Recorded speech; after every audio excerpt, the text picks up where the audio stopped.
आपल्याला ह्या बघायचे आहेत की पंचवार्षिक योजनेवर जर परीक्षेमध्ये प्रश्न येत असतील तर ते कशा पद्धतीचे आहेत. पंचवार्षिक योजना अशा पद्धतीने शिकू आपण की ह्या पंचवार्षिक योजना एक्झॅक्टली किती प्रकारचे प्रश्न तयार करू शकतात आणि किती मार्कांचं वेटेज सुद्धा याच्यावर जाते. आजच्या या सेशन मध्ये मी 3 पंचवार्षिक योजना घेणार आहे, पहिली, दुसरी आणि तिसरी पंचवार्षिक योजना. याच्या पुढच्या सेशन मध्ये आपण पुढच्या पंचवार्षिक योजना बघू. 10 पंचवार्षिक योजना आपल्याला सरासरी परीक्षेच्या दृष्टिकोन अतिशय महत्वाच्या आहे. 11व्या आणि 12व्या पंचवार्षिक योजनेवर पण परीक्षेत प्रश्न आलेले आहेत, पण सुरुवात आपण करूया पहिल्या पंचवार्षिक योजनेनुसार. पहिली जी पंचवार्षिक योजना आहे त्या पंचवार्षिक योजनेचं जे नाव होतं ती पुनरुत्थान योजना होतं. पुनरुत्थान योजना का बरं होतं? कारण देश जेव्हा स्वतंत्र झाला, दोन वेगळे तुकडे झाले देशाचे, आणि या दोन तुकड्यामध्ये आपण पाकिस्तानला काही पैसे दिले. 50ला आपली राज्यघटना अस्तित्वात आली. 52ला आपण सीडीपी नावाचा प्रोग्राम स्टार्ट केला. इलेक्शनचा प्रोसेस होती. या पिरियडमध्ये जर देशाचा विकास करायचा असेल तर आपल्याला एक लॉंग टर्म गोल तर ठेवायचा आहेच, पण त्याबरोबर 5-5 वर्षाचे गोल सुद्धा ठेवायचे आहेत. त्याचाच एक भाग म्हणून पहिली पंचवार्षिक योजना ही पुनरुत्थान योजना म्हणून सुरू केली, जिचा कालावधी जो होता तो 1 एप्रिल 1951 ते 31 मार्च 1956 पर्यंत हा कालावधी होता. यामध्ये एक गोष्ट लक्षात घ्या की पहिल्या पंचवार्षिक योजनेमध्ये जो सगळ्यात जास्त भर टाकण्यात आला होता तो कृषी आणि जलसिंचनवर टाकला होता. मग प्रश्न असा येतो की पहिल्या पंचवार्षिक योजनेमध्ये कृषी आणि जलसिंचनवर जो भर टाकण्यात आला तो एकूण खर्चाच्या किती पर्सेंटेज होता? तर तो 31%. म्हणजे 100 पैकी 31% जो खर्च आहे तो खर्च फक्त कृषी आणि जलसिंचनवर केला होता. याच्यासाठी जे प्रतिमान होतं ते हेरॉल्ड डोमरचं होतं, आणि याच्यासाठी जे अध्यक्ष होते पहिल्या पंचवार्षिक योजनेचे, तर पंचवार्षिक योजनेचे सहसा पदसिद्ध अध्यक्ष हे पंतप्रधान असतात. त्यामुळे पंडित जवाहरलाल नेहरू जे देशाचे तेव्हा तत्कालीन पंतप्रधान होते ते पहिल्या पंचवार्षिक योजनेचे अध्यक्ष होते, आणि याचे जे उपाध्यक्ष होते ते गुलजारीलाल नंदा होते.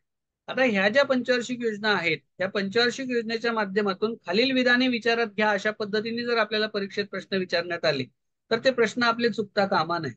त्यामध्ये तुम्हाला योजना खर्चावर प्रश्न येऊ शकतो की जर मी आता थोड्या वेळापूर्वी सांगितले की कृषीवर जर 31% खर्च होत असेल तर सेकंड खर्च हा कुठे झाला? तर सार्वजनिक सेवा ज्या आहेत, पब्लिक ट्रान्सपोर्ट, पब्लिक सर्व्हिस ज्या आहेत त्याच्यावर 27% झाले. वाहतूक दळणवळण त्याच्यावर 22% झाला खर्च, ऊर्जावर 12% खर्च झाला आणि उद्योगावर 6% झाला. आता ही पहिली पंचवार्षिक योजना यशस्वी होती की नाही? तर यशस्वी होती. आपण कसं पकडणार यशस्वी होती? कारण आपण जे टार्गेट ठेवलं होतं अपेक्षित वाढीचा दर हा फक्त 2.1% होता, आणि ऍक्च्युली जो साध्य झाला 3.6%. म्हणजे काय होतंय, आपण कधी कधी जे काही आपलं टार्गेट ठेवतो अभ्यासाच्या बाबतीत ते त्याच्या आधी जर होत असेल तर आपला प्रोग्रेस आहे. उदाहरणार्थ मी ठरवलं की आज मला 6 तास अभ्यास करायचा पण माझा 8 तास खूप छान अभ्यास होतो, चांगली गोष्ट आहे. मी ठरवलं की मला 2 पुस्तकं वाचायची पण माझी 3 पुस्तकं वाचली जातात, तो प्रॉफिटमध्ये आहे. वाढीचा दर जर 2.1% आहे आणि अपेक्षित जर साध्य 3.6% होत असेल, आणि हा जो दर आहे हा दर कितीतरी वेळा परीक्षेमध्ये विचारण्यात आलेला आहे, तुम्हाला सुद्धा विचारल्या जाऊ शकतो की या संदर्भात कशा पद्धतीचा होता. आता ही अशी पंचवार्षिक योजना होती ज्यामध्ये वेगवेगळे प्रोजेक्ट ओपन झाले होते, नवीन प्रोजेक्ट उभे राहिले होते. बरेच जण विचारतात की 70 साल में काँग्रेस ने क्या किया, 70 साल में काँग्रेस ने क्या किया. तर त्या व्यक्तीने पंचवार्षिक योजनेचा जरी अभ्यास केला तरी त्यांना कळेल की नेमकं काँग्रेसने काय केलं. यामध्ये एक दामोदर खोरे विकास प्रकल्प आहे बघा, तुम्हाला इथे दिसत असेल. हा जो दामोदर खोरे विकास प्रकल्प आहे हा डॉक्टर मेघनाथ साय यांच्या शिफारशीनुसार अमेरिकेतली जी टेनिसी व्हॅली आहे त्याच्या धर्तीवर हा प्रोजेक्ट उभा झाला होता. या प्रकल्पाअंतर्गत तिलैया आणि मॅथॉन जे धरण आहे, जे की बाराकार नदीवर आहे, पानशेत धरण दामोदर नदीवर आहे, आणि कोनार धरण हे कोनार नदीवर, जवळपास अशी 4 धरणं उभी राहिली होती. आणि या धरणांचा सगळ्यात मोठा फायदा काय झाला की दुर्गापूर असेल किंवा बोकारो सारखे जे प्रोजेक्ट असतील त्या प्रोजेक्टला इलेक्ट्रिसिटी सप्लायचं काम यांनी केलं. सगळ्यात महत्वाचा प्रोजेक्ट भाकरा नांगल. 17 नोव्हेंबर 1955 सतलज नदीवर भाकरा नांगल हा जो प्रोजेक्ट आहे हा प्रोजेक्ट उभा राहिला हिमाचल प्रदेश आणि पंजाब राज्यात. यासाठी जे नाव या जलाशयाला देण्यात आलं ते पण परीक्षेमध्ये बऱ्यापैकी विचारलेलं आहे. ते एक गोविंद सागर जलाशय आहे, जे की आशिया खंडातलं 2 क्रमांकाचं उंच धरण आहे, आणि भारतातला हा जो त्याचा फोटो पण मी इथे साईडला टाकलेला आहे, तो सगळ्यात मोठा जलाशय आहे. हा भाकरा नांगलचा फोटो मी इथे टाकलेला आहे. आता परीक्षेवर जर या संदर्भात जर एखादा प्रश्न आला तर आपण चुकलो नाही पाहिजे. या व्यतिरिक्त कुठले प्रोजेक्ट आले तर कोसी प्रोजेक्ट आहे या पहिल्या पंचवार्षिक योजनेमध्ये, जो की नेपाळ आणि भारतामध्ये 25 एप्रिल 1954 ला एक करार करण्यात आला, आणि या करारानुसार कोसी हा प्रकल्प उभा झालेला आहे. हिराकूड प्रकल्प सुद्धा हा उभा राहिलाय, जो की ओरिसा राज्यामध्ये संबलपूर जवळ महानदीवर उभा राहिला होता. आणि याचं वैशिष्ट्य असं आहे मित्रांनो, हे मातीचं मानव निर्मित धरण आहे. हे जगातलं सर्वात जास्त लांबीचं धरण आहे. आणि हा जो फोटो तुम्हाला इथे दिसतोय, हे या धरणाच्या संकल्पनेचे प्रणेते आहे एम विश्वेश्वरय्या. त्यांचा फोटो आहे हा, ही संकल्पना त्यांची आहे. या व्यतिरिक्त झारखंडमध्ये 1951 मध्ये सेंद्रिय खत प्रकल्प सुरू झाला होता धनबाद, जो की भारतातला पहिला प्रकल्प आहे. 2002 मध्ये हा प्रकल्प बंद झालेला आहे. मग तुम्हाला यावर जोड्याजुळवा म्हणून एखादा प्रश्न परीक्षेमध्ये विचारला जाऊ शकतो. इतर प्रोजेक्ट काय काय झाले होते पहिल्या पंचवार्षिक योजनेमध्ये, तर वेस्ट बेंगॉलमध्ये चित्तरंजन या ठिकाणी पहिला जो रेल्वेच्या संदर्भामध्ये इंजिनाचा कारखाना आहे तो उभा राहिला होता. पहिलं रेल्वे इंजिन जे तयार केलं त्याला चित्तरंजन दास यांचं नाव दिलं आणि ते त्यांनाच अर्पण करण्यात आलं. या व्यतिरिक्त पेरांबूर या ठिकाणी चेन्नईला रेल्वेच्या डब्यांचा कारखाना सुरू झाला. या व्यतिरिक्त हू म्हणजे वर्ल्ड हेल्थ ऑर्गनायझेशन किंवा युनिसेफ असेल यांच्या मदतीने हिंदुस्तान अँटीबायोटिक्सचा कारखाना 1954 मध्ये ओपन झाला आणि HMT याचं बँगलोरला घड्याळाचा कारखाना सुद्धा ओपन झाला. मग हे सगळे जे प्रोजेक्ट आहेत ते सगळे प्रोजेक्ट पहिल्या पंचवार्षिक योजनेच्या दरम्यान सुरू झालेले आपल्याला बघायला मिळतात. या व्यतिरिक्त कुठल्या राजकीय अशा घडामोडी या पहिल्या पंचवार्षिक योजनेमध्ये घडल्या होत्या बघा. मी तुम्हाला पहिल्या पंचवार्षिक योजनेमध्ये शेती क्षेत्रात काय झालं, उद्योग क्षेत्रात काय झालं, राजकीय क्षेत्रात काय झालं, आर्थिक क्षेत्रात काय झालं, याचं मूल्यमापन हे सगळं या सेशन मध्ये सांगणार. आणि तुम्हाला यावर जर कुठलाही प्रश्न आला परीक्षेमध्ये तर तुमचा मार्क जाणार नाही, याची काळजी करू नका. कुठल्या राजकीय घडामोडी झाल्या होत्या, तर पहिले निवडणूक आयुक्त सुकुमार सेन जे आहे त्यांच्या देखरेखीखाली भारतामध्ये पहिल्यांदा निवडणुका ह्या पार पडल्या 1951-52 मध्ये, ज्यामध्ये काँग्रेस बहुमताने निवडून आली. 480 तेव्हा सीट होत्या टोटल, त्यापैकी 364 जागा काँग्रेसला मिळाल्या होत्या. बहुमत मिळालं होतं आणि त्यामुळे पहिले पंतप्रधान पंडित जवाहरलाल नेहरू झाले होते. त्याच काळामध्ये स्वतंत्र राज्याची मागणी एक निर्माण झाली होती आणि स्वतंत्र राज्याच्या मागणीसाठी भविष्यामध्ये आपल्याला एक काय म्हणू त्याला भाषिक तत्वावर निर्माण झालेलं पहिलं राज्य या या नावाने आंध्र प्रदेश राज्याची निर्मिती झाली होती. परंतु यासाठी तुम्हाला एक फोटो इथे साईडला दिसत असेल, तो फोटो आहे पोट्टी श्रीरामुलू यांचा. ते एक गांधीवादी दलित नेते होते. त्यांनी आमरण उपोषण केलं. 16 डिसेंबर 1952 रोजी त्यांचं निधन झालं. आणि त्यांचं निधन झाल्यानंतर मग सरकार, तुम्हाला माहित आहे सरकार बलिदान मागत असतं आजकाल, त्या काळातही नाही आजही. जसं की आता मराठा आरक्षणासाठी बरेच लोक काय करताय, बलिदान करत आहे.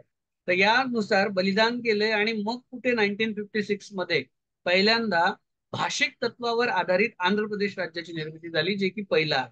नंतर महाराष्ट्र आणि गुजरात हे सुद्धा भाषिक तत्वावर वेगळे झालेले राज्य आपल्याला बघायला मिळतात. राजकीय घडामोडी अशा पद्धतीने आपल्याला तिथे झालेल्या बघायला मिळतात. या व्यतिरिक्त आंध्र प्रदेश हे भाषिक राज्याचं झालं मी सांगितलं.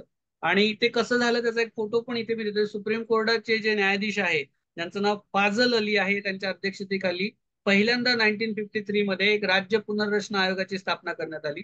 त्याचे सदस्य होते KM पन्नीकर, पंडित हृदयनाथ कुंजरू, जे तुम्हाला फोटोमध्ये दिसत आहे. केंद्र सरकारने अजून एक गोष्ट 1956 मध्ये केली, एक PL 480 नावाचा करार केला. आणि या करारावर मी नेहमी मुलांना सांगत असतो की त्या काळामध्ये अन्नधान्याची एवढी कमतरता आपल्याकडे होती की जो निकृष्ट प्रतीचा गहू जो अमेरिकेमध्ये तेव्हा तत्कालीन तिथल्या डुकरांना खाऊ घालत होते, तो गहू आपण आयात केला होता. आणि तो गहू ज्याची चपाती लाल रंगाची आणि कडसट चपाती, याची ती चपाती आपण खायचो. तो अन्नधान्याच्या संदर्भातला तो करार आपण केला होता. आपल्याला अन्नधान्याची खूप कमतरता भारतामध्ये होती. PL 480 हा अमेरिकेसोबतचा करार आहे. तुम्हाला प्रश्न येतो परीक्षेमध्ये, तो अमेरिकेसोबत आहे, जपान आहे की फ्रान्स आहे की इटली आहे की रशिया, असे तुम्हाला वेगळे ऑप्शन देतात की चायना सोबत आहे. आणि आपण काय केलं या करारांमध्ये, अमेरिकेकडनं काय केली, गव्हाची आयात केली. आणि 1951 मध्ये खरगपूरला पहिली IIT सुद्धा स्थापनेला मान्यता मिळाली होती. त्यासाठी IIT ऍक्ट हा भविष्यामध्ये 1961 मध्ये झाला. अजून काय घडलं या पहिल्या पंचवार्षिक योजनेमध्ये, CDP that is community development program, मराठीमध्ये त्याला समुदाय विकास कार्यक्रम म्हणतात, हा सुद्धा सुरू झाला. आणि या कार्यक्रमाच्या माध्यमातून 2 ऑक्टोबर 1952, जो की गांधी जयंतीच्या दिवशी हा कार्यक्रम सुरू झाला, त्याचं 5 वर्षानंतर मूल्यमापन करण्यात आलं. त्यासाठी बलवंतराव मेहताची समिती सुद्धा नेमण्यात आली. त्यानुसार मग पंचायत राजचा विकास झाला, हे आपण बघू शकतो. औद्योगिक विकास अधिनियम हा त्या काळामध्ये झाला, जो की 8 मे 1952 पासून लागू झाला. अखिल भारतीय हातमाग बोर्ड सुद्धा 1952 मध्ये झालं. राष्ट्रीय विस्तार योजना 1953 मध्ये झालं. हे जे तुम्हाला दिसते ना, हे जोड्या जुळवा म्हणून परीक्षेमध्ये खूप वेळा आलेला आहे, किंवा सिंगल लाईनर क्वेश्चन मध्ये सुद्धा आलेला आहे की अखिल भारतीय हातमाग बोर्डाची स्थापना कोणत्या वर्षी झाली. किंवा औद्योगिक विकास नियमन अधिनियम हा कोणत्या वर्षीपासून लागू झाला, किंवा सीडीपी हा प्रोग्राम कधी लागू झाला, तुम्हाला फॅक्ट्स विचारतात. राष्ट्रीय विस्तार योजना 1953 ची आहे. त्या व्यतिरिक्त अखिल भारतीय खादी आणि ग्रामोद्योग बोर्ड याच्यावर सुद्धा परीक्षेमध्ये प्रश्न हे विचारण्यात आलेले आहेत, जो की 1953 मध्ये आहे. इम्पेरियल बँक जी आहे त्याचं रूपांतर स्टेट बँक इंडियामध्ये करण्यात आलं, ज्याला एसबीआय आपण म्हणतो. गोरवाला समितीने त्यासाठी शिफारस केली होती. आणि 1 जुलै 1955 1955 ला एसबीआय ची स्थापना झाली. आयसीआयसीआय बँकेची सुद्धा स्थापना झाली 5 जानेवारी 1955 ला. आणि युजीसी म्हणजे युनिव्हर्सिटी ग्रँड कमिशन ज्याला आपण म्हणतो, त्याची स्थापना सुद्धा 1956 मध्ये झाली. मित्रांनो, याच्यावर खूप वेळा परीक्षेमध्ये प्रश्न विचारण्यात आलेले आहेत. अख्खा महाराष्ट्र चुकेल पण सचिन सरचे विद्यार्थी चुकणार नाही. खरं खोटं? जमेल ना तुम्हाला? हो म्हणा. याच्यावर परीक्षेत सिंगल लाईनर क्वेश्चन येणार आहे, आणि जर खालील विधाने विचारात घ्या म्हटलं तरी सुद्धा याच्यावर प्रश्न परीक्षेमध्ये येणार आहे. तुम्ही मात्र हे चुकवायचे नाही. ठीक आहे. नेक्स्ट, याचं मूल्यमापन बघू की ही जी पंचवार्षिक योजना आहे ही सक्सेसफुल होती की नाही. तर अन्नधान्याच्या उत्पादनाचा जर विचार केला तर 52.24 दशलक्ष टनापर्यंत वाढ झाली. आपला जो किंमत निर्देशांक आहे, ही पहिली अशी योजना आहे बघा की ज्यामध्ये किंमत निर्देशांक हा कमी झालाय, 13% तो कमी झालेला आहे. वार्षिक दरडोई प्रत्यक्ष वाढ ही 1.70% झालेली आहे. एकूण तूट देशाला जी झाली होती इकॉनॉमीच्या संदर्भात, ती 1960 कोटी रुपये झाली होती. आता डेव्हलपमेंट कशात झाली? कृषी उत्पादन वाढलं का? हो, थोडंफार वाढलं, 4.2% वाढलं. अन्नधान्य उत्पादन वाढलं का? 5.2% वाढलं.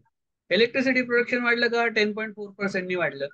इंडस्ट्रियल डेव्हलपमेंट झाली का? 7.5% झाली. निर्यात 1.1% वाढली, पण आयात जास्त झाली. लक्षात घ्या, आयात 3.8% झाली. ज्या देशाची आयात जास्त आहे, निर्यात कमी आहे, त्या देशाचा विकास होत नाही. देशाचा विकास कधी होतो? जर निर्यात जास्त असेल आणि आयात कमी असेल. तर आपण एक्सपोर्ट जास्त करायला पाहिजे होतं, परंतु पहिल्या पंचवार्षिक योजनेमध्ये आपल्याला ते करणं हे शक्य झालं नाही.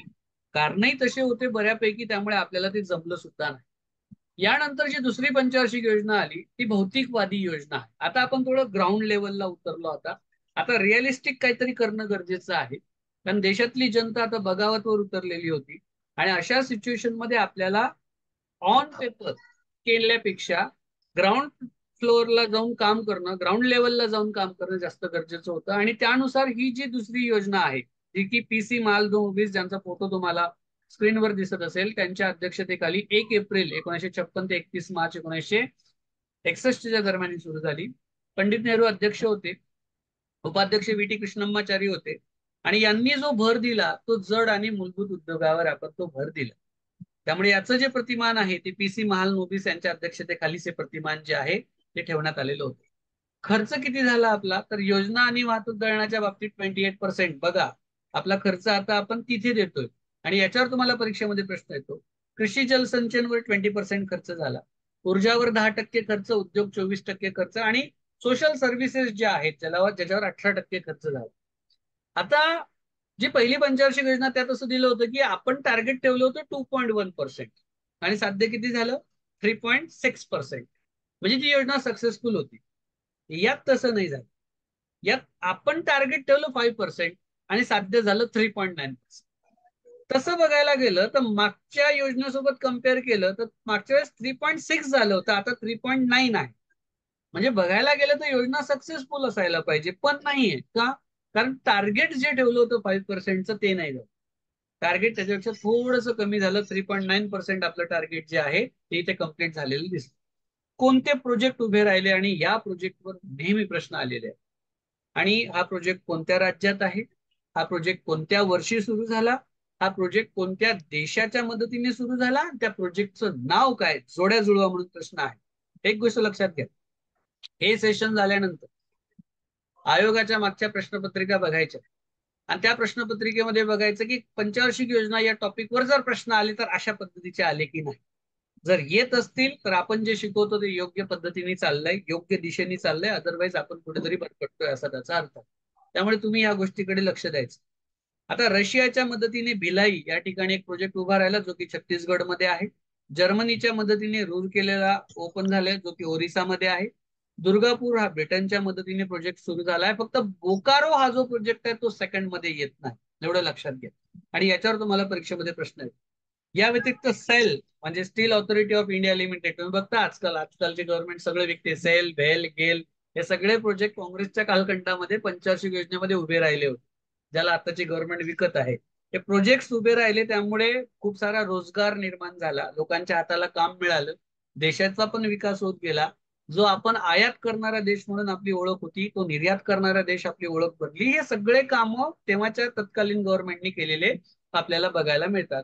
त्यामुळे तुम्हाला असा प्रश्न येतो की steel authority of India limited, लोह पोलाद उद्योगासंदर्भात कुठल्या पंचवार्षिक योजनेमध्ये झाला, किंवा भिलाई, रूरकेला, दुर्गापूर. आता याचं लक्षात कसं ठेवायचं ते पण तुम्हाला सांगतो. ब्रिदू, ब्रिदू म्हणजे ब्रिटननी दुर्गापूर, जरू जर्मनीने रूर केलेला, आणि रशियानी भिलाईला ओपन केला. जोड्या जुळवा क्रॉस म्हणून जर तुम्हाला परीक्षेत प्रश्न आला तर लक्षात असू द्या, तुमचा मार्क्स गेला नाही पाहिजे. काय मार्क्स गेला नाही पाहिजे. नंतर नांगल या ठिकाणी खत कारखाना उभा राहिला 1961 मध्ये.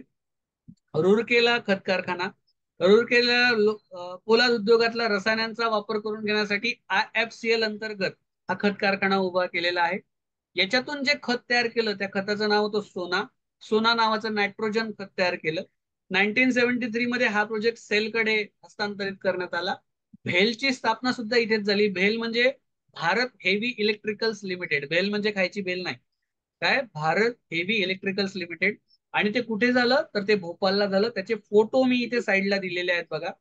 BHEL फोटो तुम्हाला दिसत आहे, सेलचे फोटो आहेत, बेलचे फोटो आहेत. हे सगळे प्रोजेक्ट पिक्चरच्या माध्यमातून नजरेमध्ये ठेवा, जेणेकरून जर परीक्षेमध्ये जर आपल्याला आलं तर ओळखता आलं पाहिजे. आता टार्गेट काय ठेवलं होतं, तर उद्योग क्षेत्राला अग्रक्रम द्यायचं हे पहिलं टार्गेट होतं. जलद उद्योगीकरण आपलं झालं पाहिजे. विकासाचा दर हा प्रतिवर्ष 5% झाला पाहिजे. जड आणि मूलभूत उद्योगाची स्थापना आपल्याला करून घ्यायची होती, जेणेकरून आपला औद्योगिकरणाचा जो मूळ हेतू आहे तो आपला साध्य व्हायला पाहिजे होता. जवळपास त्या काळामध्ये, म्हणजे 1956 to 1961 या कालखंडामध्ये 10 ते 12 लाख व्यक्तींसाठी नव्याने रोजगार निर्माण करायचे. आज 2024 आहे. आज वर्षाला 10 ते 12 लाख निर्माण होत नाही. गप्पा 2 कोटीच्या आहेत आपल्या. पण त्या काळात 10 ते 12 लाख नव्याने निर्माण झाले होते. त्यामुळे आज 2 कोटी निर्माण करायचं जर स्वप्न आपण बघत असू तर ते साध्य करणं सोपं आहे, कठीण नाही आहे. फक्त इच्छाशक्ती पाहिजे. एक फोटो तुम्हाला इथे दिसत असेल, हा आहे UN ढेबर यांचा. 1955 मध्ये काँग्रेसचं एक अधिवेशन भरलं होतं आवडी या ठिकाणी. आवडी हे तमिळनाडू मधलं एक गाव आहे, ज्यामध्ये समाजवादी समाज रचना, सोशल ज्याला आपण म्हणूया, त्याचं आर्थिक लक्ष म्हणून आपण टार्गेट घेतलं होतं, एक स्वीकारलं होतं. आणि त्याचे अध्यक्ष होते UN ढेबर, जे तुम्हाला स्क्रीनवर इथे दिसत आहे. या व्यतिरिक्त एक राजकीय घडामोड घेतली होती. तुम्हाला हा जो फोटो दिसतोय मित्रांनो, हा आहे सुएज कालवा. बऱ्याच लोकांना कळत नाही की सुएज कालवा नेमका आहे काय, त्याच्या संदर्भात काय. तर हा एक कृत्रिम कालवा आहे. कृत्रिम म्हणजे जो माणसांनी बनवला. हा इजिप्तमध्ये, हा 2 समुद्रांना जोडतो. एक आहे भूमध्य समुद्र आणि दुसरा आहे तांबडा समुद्र. आता या कालव्याच्या मालकीवरून 1955-56 मध्ये ब्रिटन आणि इजिप्तमध्ये वाद झाला होता, आणि त्याचा परिणाम असा आहे की या कालव्यातून होणारी वाहतूक काही कालावधीसाठी थांबली होती. त्यामुळे भारताच्या परकीय व्यापारावर खूप मोठा परिणाम झाला होता. मग तुम्हाला परीक्षेत प्रश्न असा येऊ शकतो की पहिल्या पंचवार्षिक योजना दरम्यान सुएज कालव्याचा प्रश्नावर एखादा प्रश्न परीक्षेत येऊ शकतो. मग आपण त्याला रेडी पाहिजे. किंवा सेपरेट जर GK मध्ये एखादा प्रश्न आला सुएज कालव्याच्या संदर्भात, तरी सुद्धा आपलं उत्तर आलं पाहिजे की सुएज कालवा हा नेमका कोणत्या देशामध्ये आहे, कोणत्या 2 समुद्रांना तो जोडतो, कधी तो वाद निर्माण झाला होता. तर असा एखादा प्रश्न जर परीक्षेमध्ये आला तर आपल्याला तो सुटला पाहिजे. अजून काय झालं होतं या पहिल्या पंचवार्षिक योजनेमध्ये, दुसऱ्या पंचवार्षिक योजनेमध्ये, तर महाराष्ट्र राज्याची निर्मिती झाली होती. कशी झाली होती? संयुक्त महाराष्ट्र समिती आणि महागुजरात समिती यांनी आंदोलन केले होते. आपण बघितलं 1 मे 1960ला 2 नवीन राज्य निर्माण झाले, महाराष्ट्र. आता जो मुंबई प्रांत होता त्याच्यामध्ये कोण कोण होतं, तर पश्चिमेकडचा गुजरात, महाराष्ट्राचा पश्चिम भाग, वायव्य कर्नाटक, सध्या वर्तमान पाकिस्तानमध्ये असणारा सिंध प्रांत, आणि वर्तमान मधला येमेन मधला येडन, हे सगळं मिळून मुंबई प्रांत. आणि इथून मग आपण वेगळे झालो. वृद्धी दर कसे साध्य झाले, तर कृषी वृद्धी दर जवळपास 4.3%, अन्नधान्य उत्पादन 4% वाढलं, वीज निर्मिती 13.3%, औद्योगिक उत्पादन 6%, निर्यात 2.2%, आणि आयात जवळपास आपली 11.8% वाढली. म्हणजे ही योजना सुद्धा फ्लॉप आहे. का? निर्यात फक्त 2.2% आहे, आणि आयात किती आहे? 11.8% आपली आयात इथे झालेली आपल्याला दिसते. त्यामुळे ही जी योजना आहे, ही योजना सुद्धा काय वाटते आपल्याला, थोडीफार फ्लॉप झालेली वाटते. काय विशेष घडलं? LIC ची स्थापना झाली. जीवन विमा पुरवणारी ही भारतातली सगळ्यात मोठी, आज आपण तिला ओळखतो, LIC, life insurance corporation of India. जवळपास 245 खासगी संस्थानांच्या विलिनीकरणातून 1 सप्टेंबर, आणि तारीख पाठ करा. या तारखेवर परीक्षेत खूप वेळा प्रश्न आलेले आहेत की LIC ची स्थापनेची डेट विचारतात. तर 1 सप्टेंबर 1956 LIC ची स्थापना झाली. भारताचं दुसरं औद्योगिक धोरण घोषित केलं, आणि एक सेपरेट टॉपिकच आहे, मी तेव्हा शिकवेल तुम्हाला, इंडस्ट्रियल डेव्हलपमेंटच्या संदर्भात टॉपिक आहे. दुसरं औद्योगिक धोरण 1956 आहे, आणि पहिलं औद्योगिक धोरण हे 1948 आहे. ते मी आता का नाही सांगितलं, कारण आपण सुरू केलं पंचवार्षिक योजना 1951 पासून. दुसरं औद्योगिक धोरणाची डेट विचारलेली आहे 30 एप्रिल. मुंबई शेअर बाजाराला अधिकृत मान्यता सुद्धा मिळाली होती 31 ऑगस्ट 1957 ला. नंतर 9 जुलै 1875 ला जो दलालांचा बाजार होता, ज्याचं नाव native share and stock broker association, जो की एक दलालांचा बाजार होता, त्याला मुंबई शेअर बाजार म्हणून आता 31 ऑगस्ट 1957 ला अधिकृत मान्यता मिळाली. या व्यतिरिक्त बघा, शेअर मार्केटचा मी एक बुल तुम्हाला दिसत असेल, त्याचा एक फोटो कोणी दिलेला आहे. राज्य स्तरावर खादी ग्रामोद्योग कार्यक्रमाची सुरुवात झाली 57-58 ला, आणि कृषी जिल्हा कार्यक्रम सुद्धा याच दरम्यान 1960-61 ला काय आहे, तो सुरू झालेला आपल्याला बघायला मिळतो. या व्यतिरिक्त ही योजना सक्सेसफुल होती का? तर नाही. का? कारण टार्गेट ठेवलं होतं की समाजवादी समाज योजना आम्हाला साध्य करायची आहे, पण ते उद्दिष्ट आम्हाला गाठण्यात अपयश आलं. किंमत निर्देशांक खतरनाक वाढला 30%. उपभोग्य वस्तूचं निर्मिती करायची होती आपल्याला, ज्या खायला लागतात, अन्न, वस्त्र, निवारा, शिक्षण, आरोग्य, ते बाजूला ठेवलं होतं, आणि आपण उद्योगधंद्याला आवश्यक असणाऱ्या ज्या यंत्र निर्मिती आहे, सामग्री आहे, त्याच्या निर्मितीवर आपण काय केला होता, भर दिला होता. त्यामुळे ही योजना जी आहे ती बऱ्यापैकी अपयशी झालेली आपल्याला बघायला मिळते. यानंतर जी आली तिसरी पंचवार्षिक योजना, तिचं नाव कृषी आणि उद्योग योजना आहे. आता आपण काय केलं बघा, पहिल्या पंचवार्षिक योजनेत कृषीला भर दिला, दुसऱ्या पंचवार्षिक योजनेत उद्योगाला भर दिला, आणि तिसरी जी पंचवार्षिक योजना आहे त्यात दोघांना भर दिला. म्हणजे कृषी पण घेतलं आणि उद्योग पण आपण तिथे घेतलं, ज्याचा कालावधी होता 1 एप्रिल 61 ते 31 मार्च 66. कृषी आणि मूलभूत. परंतु ही योजना पण यशस्वी झाली असं मला वाटत नाही, कारण दोन मोठे युद्ध झाले. एक तर तिथे एक गॉगल कुठं लावून दिलेला, आणि दुसरं जे युद्ध झालं ते भारत आणि पाकिस्तान एक लावला होता ना. त्यामुळे ही जी योजना आहे, या युद्धामध्ये जेव्हा युद्ध झाले 1962चं, त्यामुळे आपण संरक्षण आणि विकास याच्यावर भर दिला, कृषी आणि मूलभूत उद्योग याला थोडंसं बाजूला ठेवलं. याचं जे प्रतिमान ते सेम जे सेकंडला होतं, PC महालनोबिस. अध्यक्ष पंडित नेहरू 64 पर्यंत होते. नंतर त्यांचं निधन झालं, त्यामुळे त्यांच्या जागी भारताचे दुसरे लाल बहादूर शास्त्री पंतप्रधान झाले. त्यांनी जून 64 ते 66 पर्यंत हा कालावधी बघितला. उपाध्यक्ष याला CS त्रिवेंद्र होते, जवळपास त्रिवेदी होते. सप्टेंबर 1963 ते डिसेंबर 1963, चुकून तिथे 83 झालं, त्याला करेक्शन करून घ्या.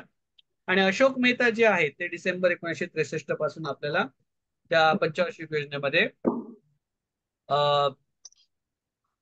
एक उपाध्यक्ष म्हणून काम करताना दिसतात. म्हणून अध्यक्ष म्हणून मी दोघांचे फोटो इथे घेतलेले आहेत, तुम्हाला दिसत असतील यामध्ये.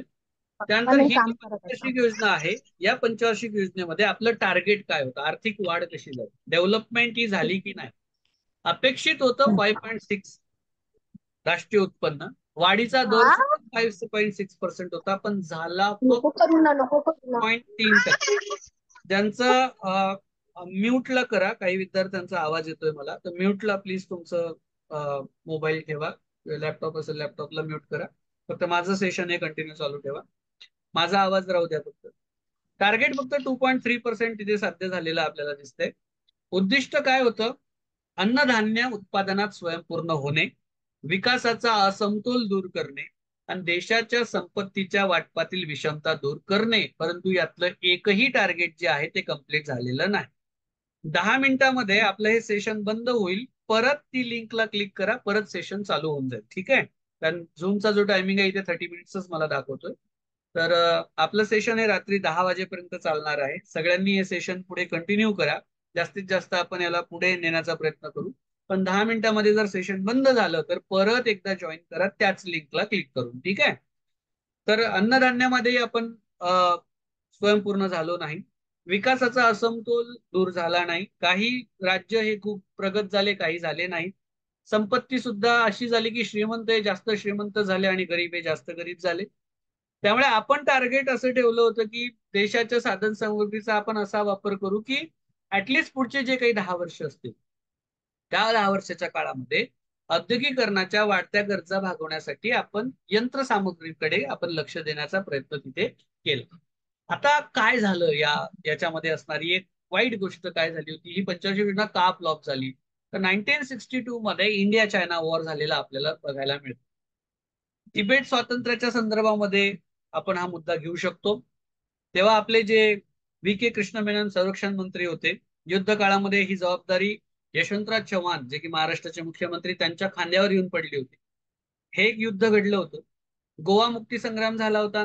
451 वर्षापासून पोर्तुगीजांच्या ताब्यामध्ये गोवा होता.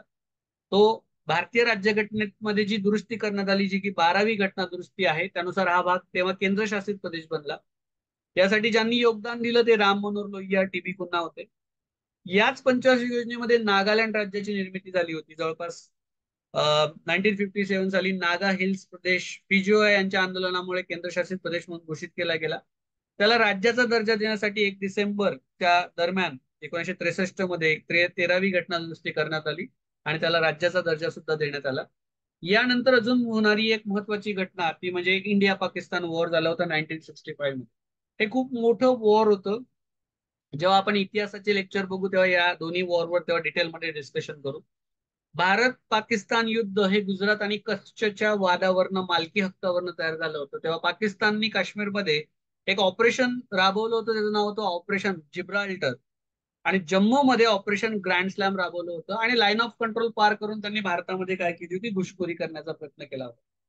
तेव्हा एक युद्धबंदीचा करार होता तत्कालीन USSR म्हणजे United states of Soviet Russia यांनी. तेव्हा जो ताशकंद येथे भारताचे पंतप्रधान लाल बहादूर शास्त्री आणि पाकिस्तानचे सैन्य प्रमुख मोहम्मद अयूब खान यांच्यात जो करार झाला होता, त्या करारानुसार हे युद्ध थांबलं. हिंदी विरोधी आंदोलन सुद्धा याच कालखंडामध्ये झालं. आता इथे लक्षात घ्या, आता इथे थोडासा पॉलिटिक्सचा भाग आहे. 1950 पासून केंद्र आणि राज्य सरकारच्या जी कामकाजाची भाषा आहे ती हिंदी आणि इंग्रजी असण्याची सक्तीची जी मुदत आहे ती 15 वर्ष होती, जी 1965 ला संपत आली. पण जे साऊथचे जे स्टेट आहेत ते साऊथचे स्टेट हिंदीला मानत नाही. त्यांचं म्हणणं आहे की आमची जी भाषा आहे ती लोकल रिजनल लँग्वेज आम्ही वापरू, अदरवाईज आम्ही इंग्लिश वापरू. त्यामुळे हिंदी भाषा ही कामकाजामध्ये वापरण्याची सक्ती करू नये म्हणून दक्षिणेकडच्या राज्यांनी याच्यासाठी संदर्भात खूप मोठं आंदोलन सुद्धा उभारलेलं होतं. या व्यतिरिक्त काय झालं होतं विशेष घटनाक्रम, तर कृषी मूल्य आयोग जो की 1965 मध्ये निर्माण झाला होता, त्याचे अध्यक्ष होते दांतवाला प्राध्यापक आणि याच्यावर खूप वेळा प्रश्न आलेला. याचं नाव 20 वर्षानंतर बदललं 1985 मध्ये आणि त्याचं नाव ठेवलं कृषी मूल्य आणि किंमत आयोग. भारतीय अन्न महामंडळ कायदा 1964 ला झाला. त्याला फूड कॉर्पोरेशन ऑफ इंडिया अन्न महामंडळ ज्याला म्हणतो, भारतीय अन्न महामंडळ, त्याची स्थापना 1965 ला झाली आणि याची डेट खूप वेळा परीक्षेमध्ये विचारण्यात आलेली आहे. तामिळनाडू राज्यातल्या तंजावर या ठिकाणी भारतीय अन्न महामंडळाचं पहिलं जिल्हा कार्यालय सुरू केलं. IDBI म्हणजे इंडस्ट्रियल डेव्हलपमेंट बँक ऑफ इंडियाची स्थापना जुलै 1964 ला झाली. आणि हे यासाठी लक्षात ठेवा की तुम्ही जर क्लासची फी भरणार असाल तर माझं जे अकाउंट आहे ते IDBI बँकेचंच आहे आणि तुम्ही जी फी पाठवणार ती IDBI अकाउंट मध्ये जमा होणार, सरांच्या अकाउंट मध्ये जमा होणार. Industrial development bank of India जुलै 1964 ची स्थापना आहे. तुमच्या घरच्यांनी ज्याच्यात पैसे इन्व्हेस्ट करायला पाहिजे ते UTI united trust of India 1963च्या कायद्यानुसार ते सुद्धा जुलै 1964 लाच आहे. यामध्ये एक घटना घडली होती, लाल बहादूर शास्त्रींचा हृदयविकाराने मृत्यू झाला होता. ऍक्च्युली त्याच्याबद्दल वाद सुरू आहे सध्या. 10 जानेवारी 1966 रोजी ताशकंदला निधन झालं होतं. भीषण दुष्काळ ही सगळ्यात वाईट घटना घडलेली होती की 1965-66 मध्ये एवढा दुष्काळ पडला होता की अन्नान्न करून माणसं आणि जनावरं मेले होते. पाणी नव्हतंच आपल्याकडे. आणि रुपयाचं अवमूल्यन कधी झालं होतं, हे दुसरं अवमूल्यन आहे. पहिलं अवमूल्यन 1949 ला झालं होतं. तुम्हाला प्रश्न येतात रुपयाचे अवमूल्यन कसे कसे झाले, कोणकोणत्या वर्षी झाले, किती टक्क्यांनी झाले. तर रुपयाचं अवमूल्यन 1966 मध्ये 36.5% रुपयाचं अवमूल्यन झालं होतं आणि याच्यावरही परीक्षेमध्ये बऱ्यापैकी तुम्हाला परीक्षेत प्रश्न हे विचारण्यात आलेले आहे. अजून कुठली घटना घडलेली होती या पंचवार्षिक योजनेमध्ये, तर विविध क्षेत्रातले जे साध्य वृत्ती दर आहे ते कशा पद्धतीने झाले होते, तर कृषी उत्पादन फक्त 1.1% वाढलं, अन्नधान्य उत्पादन 2.2% वाढलं, वीज निर्मिती 12.9% झाली, औद्योगिक उत्पादन 9% वाढलं. पण आयात आणि निर्यात बघा, आयात 4.7% आणि निर्यात 4.9% वाढलेली आपल्याला इथे बघायला मिळते. ठीक आहे. आता या व्यतिरिक्त ही योजना सक्सेसफुल होती की नाही, तर बिलकुल नव्हती. ही योजना पूर्णपणे अपयशी होती. कारण अन्नधान्याचं उत्पादन जे की 82 दशलक्ष टन होतं योजना सुरू व्हायच्या वेळेस, ते जवळपास 72 दशलक्ष टनापर्यंत कमी झालं.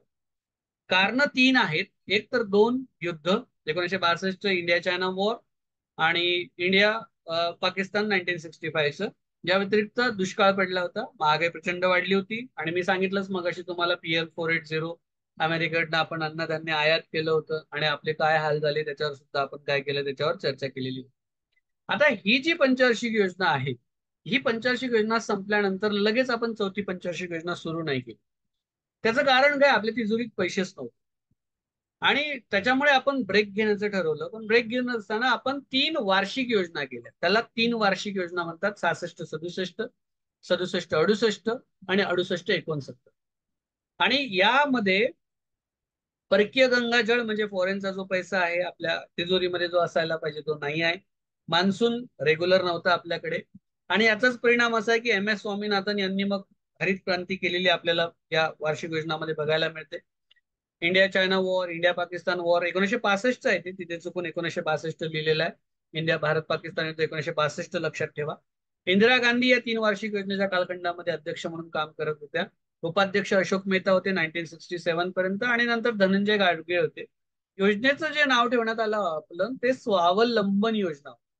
त्याचं कारण असं की आतापर्यंत जे काही झालं आपल्या संदर्भामध्ये, ते स्वावलंबी होणं हे आपलं पहिलं टार्गेट याच्यामध्ये होतं. मित्रांनो, 1-2 मिनिटांमध्ये हे सेशन कट होऊ शकते. सेशन बंद झालं, स्टॉप झालं तर काळजी करू नका. परत एकदा याच लिंकला क्लिक करा, तुम्हाला सेशन परत पुढे कंटिन्यू बघायला मिळेल. आपल्याला खूप सारे प्रश्न उत्तर आजच्या सेशन मध्ये घ्यायचे आहेत. आता ही जी पंचवार्षिक जी की वार्षिक योजना, आता ही पंचवार्षिक नाही, ह्या वार्षिक योजना आहे. 66-67 ही एक वार्षिक योजना, 67-68 दुसरी, आणि 68-69 तिसरी, अशा 3 वार्षिक योजना. यात काय झालं तर भारतीय रुपयाचं दुसऱ्यांदा अवमूल्यन झालं 6 जून 1966. दोन कारण होतं. एक म्हणजे इंटरनॅशनल प्रेशर खूप होतं आपल्यावर, आणि दुसरं अतिरिक्त भाववाढ सुद्धा आपल्याकडे झालेली होती. निर्यात वाढीला चालना आपल्याला द्यायची होती. साध्य काय झालं, साध्य असं झालं की राष्ट्रीय उत्पन्न हे 3.9% जवळपास आपलं वाढलं. कुटुंब नियोजन खात्याची रचना सुद्धा करण्यात आली 1966ला. आणि सगळ्यात महत्वाचं जे झालं ते म्हणजे हरित क्रांती. जगामध्ये हरित क्रांतीचे जे जनक आहे ते आहे डॉक्टर नॉर्मन बोरलॉग. आणि भारतामध्ये भारतीय हरित क्रांतीचे जनक आहे ते MS स्वामीनाथन, ज्यांचं अलीकडे त्याच्याबद्दल तुम्ही वाचलं असेल. त्यांना पुरस्कार सुद्धा प्राप्त झालाय, आणि त्याच्यावर परीक्षेमध्ये प्रश्न येऊ शकतो. त्यामुळे ही जी योजना आहे याच्यावर परीक्षेत प्रश्न येण्याची शक्यता आहे. 66-67 मध्ये औद्योगिक आणि उत्पादन वाढीचा वेग जो आहे तो जवळपास 5.1% होता, जो खाली आलाय. 68-69 मध्ये तो वेग 6.2% वाढलेला आपल्याला बघायला मिळतो. तर ही जी पंचवार्षिक योजना, ज्या की वार्षिक योजनेच्या संदर्भात आपण म्हणू, ह्या योजनेमध्ये आपल्याला थोडी खुशी थोडा गम असं आपल्याला बघायला मिळतं. 3 पंचवार्षिक योजना त्यानंतर झालेल्या ह्या वार्षिक योजना, आपलं एक सेशन एक मिनिटामध्ये कट होईल, तुम्ही परत एकदा जॉईन करा. तर हे जे सेशन आहे आपलं, या सेशन मध्ये जास्तीत जास्त मुलांपर्यंत आपण 3 पंचवार्षिक योजना सांगण्याचा एक प्रामाणिक प्रयत्न केलेला आहे. या व्यतिरिक्त जर आपल्याला असं वाटत असेल की आपल्याला क्वेश्चन आन्सर जास्त घ्यायचे आहेत, तर ते पण आपण इथे घेऊ शकतो.